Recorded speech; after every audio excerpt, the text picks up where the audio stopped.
Good evening, everyone. It is Thursday, May the 14th, 2020. And I got to tell you, we had rain like all morning, but now stepping outside, we now have what could be described as warm and humid. And I got to tell you, I'm a Southern California boy, and I don't really do humid, but I've lived in Chicago for coming up on 13 years, and I've now come to the point where I actually like the humidity.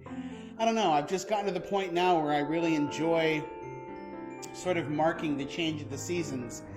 And it's just really nice. It's just really nice to, the earth is going to do what she's going to do. And in the midst of all this, it's, I mean, not to be too woo-woo about all of this, but it's just nice to get that reminder. Ah, Katie, I see you. Yay! Are you having dinner?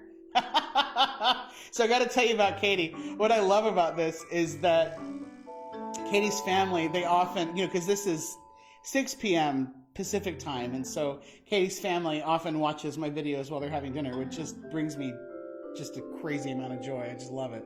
So anyway, yay! Dinnertainment. Yes, this is what I'm here for. And this is going to be a really cool one. But before I go on, I want to talk a little bit where I am. I am broadcasting from Access Contemporary Music here in Chicago. Access Contemporary School of Music has been my musical home for the last 6.5 years, coming up on 7 pretty soon. And this is just the greatest place to work. I just love it. And we have roughly 300 private students citywide through 4 locations, although as I said before, the locations are sort of an afterthought because right now we're teaching everything virtually, which is what I did all day today. Thursday is one of my big teaching days, and I'm really grateful because pretty much all of our enrollment has stuck with us through all of this. ACM was founded by Seth Bosted in 2004. Seth is the host of Relevant Tones and just an absolute font of wisdom across multiple things, with not just with being a composer, with being a musician, but just how to run a business and how to be business minded. And that's why I want to share ACM with you, because this is just a wonderful place to live and work. And I think we kind of all we all kind of need wonderful right now. Stephanette, I see you. Yay! All right, so anyway, this has been my spiel. I want to talk a little bit about Cynthia Folio. So my sort of interest, my love of Cynthia Folio's music goes back a long way. I mentioned a couple weeks ago that when I was a freshman in high school, way back in 1995, 95, 96, I was involved in a flute choir. And the nice thing about playing the flute is the flute just blends so beautifully with the members of its own family. You could arguably say that about any instrument, but of course I'm biased because I'm a flute player. But one of the first pieces we played in this flute choir was 1-for-4, which is one of the pieces I'm going to play tonight. And 14-year-old me sort of snarked, "Oh, I'll bet this was written by somebody with purple hair." Back when I thought purple hair was super edgy or whatever. And then the leader of the flute choir kind of looked at me and she was like, "No, I'll bet it's a college professor." And it is. It's Cynthia Folio. Dr. Cynthia Folio to you. She teaches at Temple, and she is alive and well, and I have put her email address in a pinned comment. If you like what you heard, please reach out and tell her how much you enjoyed her music. I'm pretty confident you will, but that's why I provided that for you, because it's really important when you have a living, breathing composer to tell them what you thought of their music, just to reach out and tell them. Certainly if Bach or Beethoven or Handel and Mozart, whatever, we would certainly do the same. Well, who knows? We don't know what's on down the line. We really don't know what's on down the line these days. But if you liked what you heard tonight, reach out and tell her. 1-for-4 is an example of, well, I'm getting ahead of myself. So in the music world, we often have what we call programmatic music. Programmatic music is music that paints a picture, tells a story, you know, go on and go on. But 1 for 4 is an example of what we call absolute music. In fact, you can't get a whole lot more literal than this piece, because the title is 1 for 4, as in it's one piece for 4 flutists. Ta-da! And so what I like about that, though, what I like about absolute music is it lets us sort of form our own opinions, form our own ideas about what it is. You know, we don't have, like, if you have a programmatic piece with a really evocative title, well, then already we have an idea of what we're expected to hear. And of course, the human mind is very suggestible. So we have 1 for 4 this evening, which has been really fun, by the way, because of course I had to record the other 3 flute parts, and that's just been a thrill. It was really enjoyable to do. So I'm really excited to do that. This is, I think, my first time. I have a few more of these planned, but this is my first time, I think, multi-tracking my own flute. The other piece, though, I am particularly excited about. It is very rare that I have the opportunity to say, here's something you've never heard before. Because Sketches is, to my understanding, to the best of my knowledge, is an unpublished piece. This was, I think every composer has, indeed every creator, every artist, has things in their back catalog that they're just like, you know, that thing that I wrote at that one time with that person in that place. And that's Sketches. Years ago, 13 years ago, before I moved to Chicago, I did a recital, and I wanted to have only music from living composers. And as I mentioned, I really loved Cynthia Folio, and I was looking up her stuff that she'd written for solo flute, and I found this piece called Sketches. It was just on her bio, and I emailed her, and I was like, I can't find this anywhere. Like, I wanted to buy it. And she just said, and she wrote me back like right away, and she was like, oh, Sketches, you know, it was this thing that I wrote, whatever, I'll send it to you. And so she sent me a copy of it. And I really dig this piece. And I need your help, only if you enjoy it.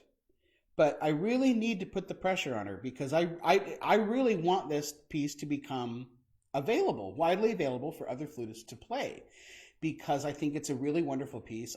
This will be my 3rd time performing it. In fact, that recital that I mentioned, that I played it on, I played that piece so badly that I just never bothered to mention to her that I'd done it. Like, I just let it kind of slide. And then I think I did it again 10 years later. It was 10 years later. It was 2017. About this time, 3 years ago, I played it again, and I was very happy with how I played it. And so I sent her a recording of it.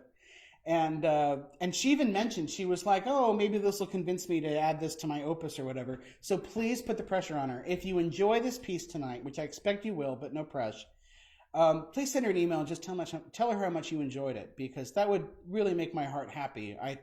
I think that this is a piece that other people need to know about. And so this is, I mean, I can say with certainty, this is definitely an online world premiere. I can find no other performances of this piece. And so I'm really looking forward to performing it for you. So anyway, I think I've talked enough. I'm going to put my headphones in, and we're going to get on with this. So without further ado, this is Cynthia Folio's 1 for 4, and then Sketches for flute and piano.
As I mentioned, that last piece I just played is unpublished.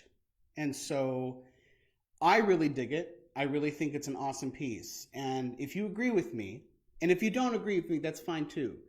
But if you agree with me, I would strongly recommend sending her an email and just telling you how much you enjoyed it.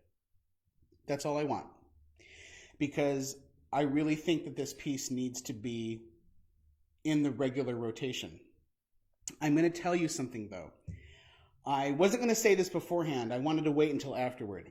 Normally, with any piece of music, it doesn't really matter the difficulty, whether it's an easier piece or a more difficult piece. There are points in the piece when you can just kind of like relax, you know. This piece is not one of those pieces. Like from the moment, it's such a short piece, but like from the moment it starts to the minute it ends, you are just like a cat, like ready to pounce. Because like there's that really cool groovy section, you know, da da da da da. It's in 11/8. There's 11 beats per measure, and it's like you can't. It's like 3 groups of 3, and then like 1 group of 2. So it's like a cart with a square wheel. So you can't ever like get comfortable. And then, oh gosh, there are those 2 sections where you have like these really intense, like rhythmic chromatic stuff, and then all of a sudden it's unison with the piano.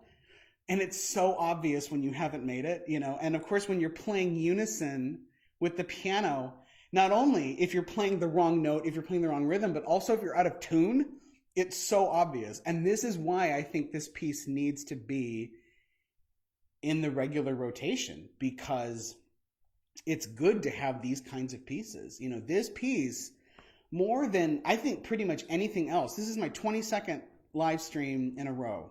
This is the first piece that I feel this way about, where like every second I'm like, all right. In fact, don't take my word for it. So I'll share something with you.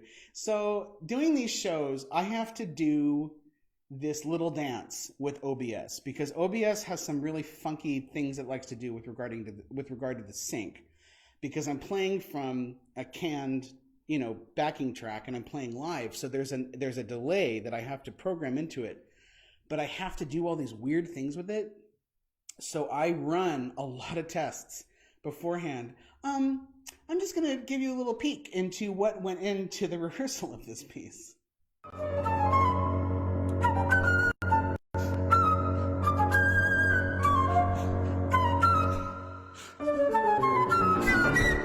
damn it. Oh, damn it. Son of a... Hey! Anyway, so as I mentioned, Dr. Cynthia Folio is an example of a composer that I think is pretty smashing, and I trust you agree. So you have the ability to reach out and email her and tell her how much you enjoyed her music. And I did the same thing last night. I don't know. It would have been wonderful if she would have been able to tune in, but that's fine. She's a busy lady. She's got things to do. But if you enjoyed what you heard, please tell her. It would do me a world of good, and I know it would do her a world of good. So anyway, tomorrow night is Debussy.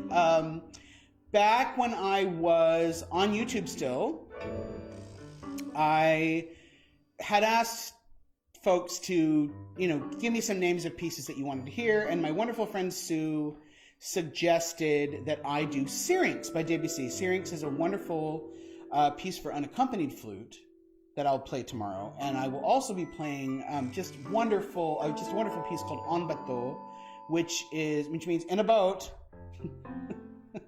I'm on a boat. Anyway, so it's not, now admittedly, En Bateau is not written for flute. It's written for piano four hands. I actually got to perform it with one of my students other way around. Last year sometime. Can't remember when it was. Around this time, probably last year. Anyway, but I'm playing a wonderful arrangement of En Bateau for flute and harp. No harpist, obviously, but it will be a live person playing a harp. Just, it's already recorded. So anyway, thank you so much from the bottom of my heart for being here tonight. It's just been a thrill to share Cynthia Folio's music with you, and I hope you will join me again tomorrow night at 8 Central, as I do every night. Please stay happy, please stay healthy, and I will look forward to seeing you tomorrow.